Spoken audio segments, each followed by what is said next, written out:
السلام علیکم ورحمۃ اللہ وبرکاتہ۔ آپ کو اپنے یوٹیوب چینل پر خوش آمدید کہتے ہیں۔ دوستو، آج ہم جس عظیم ہستی کے بارے میں بات کرنے جا رہے ہیں، اس عظیم ہستی کا نام اگر آپ سننا چاہتے ہیں، آپ ان کی سیرت کو سننا چاہتے ہیں، تو جلدی سے چینل کو سبسکرائب کریں، بیل آئیکن کے بٹن کو دبانا بھی مت بھولیے گا، اور اس کے فوراً بعد آپ کو ویڈیو کی طرف لیے چلتے ہیں۔ دوستو، آؤ آج ہم آپ کو بتانے جا رہے ہیں کہ ہم دین اسلام کی خاطر اپنی زندگی کو وقف کرنے والی ایک ایسی عظیم ہستی کا ذکر کر رہے ہیں کہ جنہوں نے اپنا سارا کچھ دین اسلام کے لیے قربان کر دیا۔ دوستو، ہم بات کر رہے ہیں حضرت رابعہ بصری رضی اللہ تعالی عنہا کے بارے میں۔ دوستو، جن کا نام رابعہ بھی اس لیے رکھا گیا، آپ والدین کی چوتھی اولاد تھی، اس لیے رابعہ چوتھی کو کہتے ہیں، تو نام آپ کا رابعہ رکھا گیا۔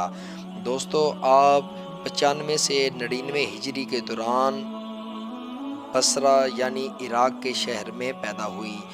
آپ کی زندگی کے معاملات کو دیکھا جائے، ابتدائی زندگی انتہائی مشکل تھی، جس میں آپ نے اللہ کے حکم کے ساتھ شکر اور صبر کے ساتھ زندگی کو بسر کیا۔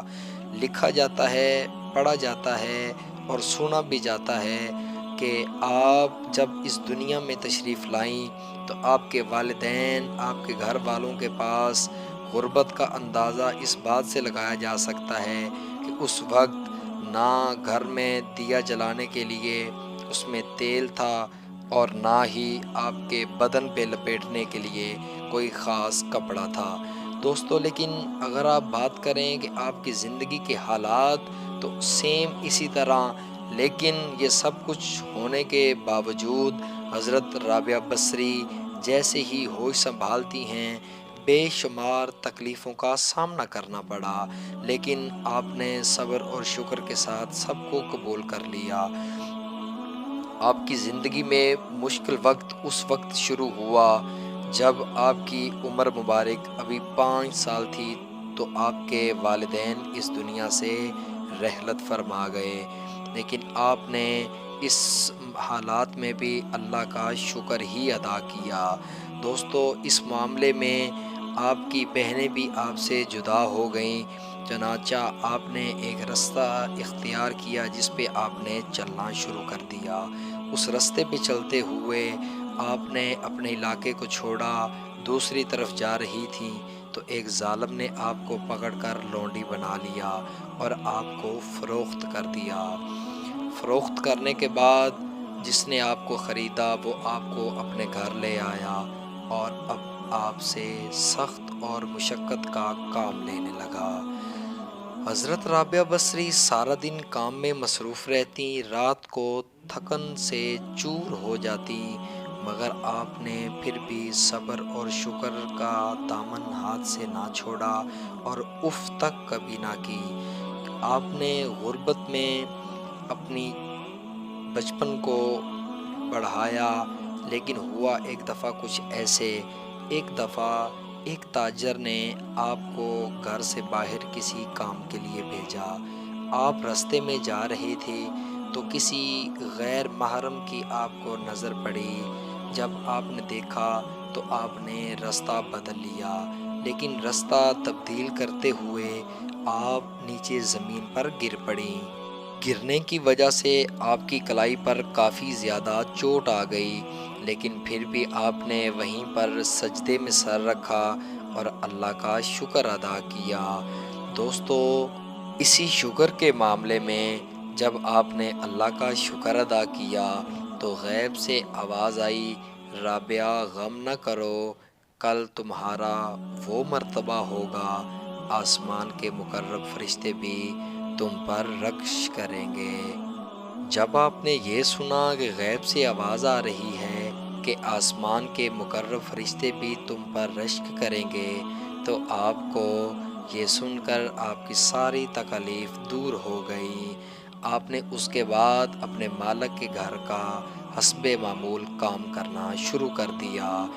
آپ کی عبادت اور آپ کی عبادت کا اندازہ اس بات سے لگایا جا سکتا ہے، اللہ رب العزت سے دوستی کا اندازہ اس بات سے لگایا جا سکتا ہے کہ آپ ہمیشہ روزہ رکھتی تھیں اور پھر اپنے آقا کے کام کاج میں مصروف ہو جاتی تھی۔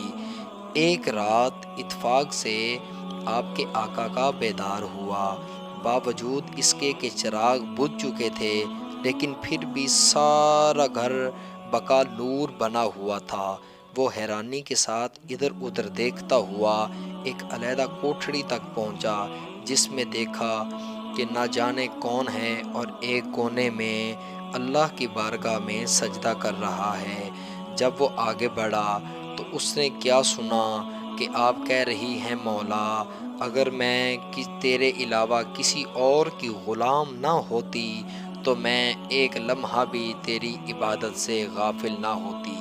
جب آپ کے آقا نے یہ سنا تو آپ نے آپ کے پاؤں کو پکڑ لیا اور معافی مانگنا شروع کر دی اور کہا کہ میں آپ سے معافی چاہتا ہوں کہ آپ میری وجہ سے اللہ کی عبادت سے دور رہتی ہیں۔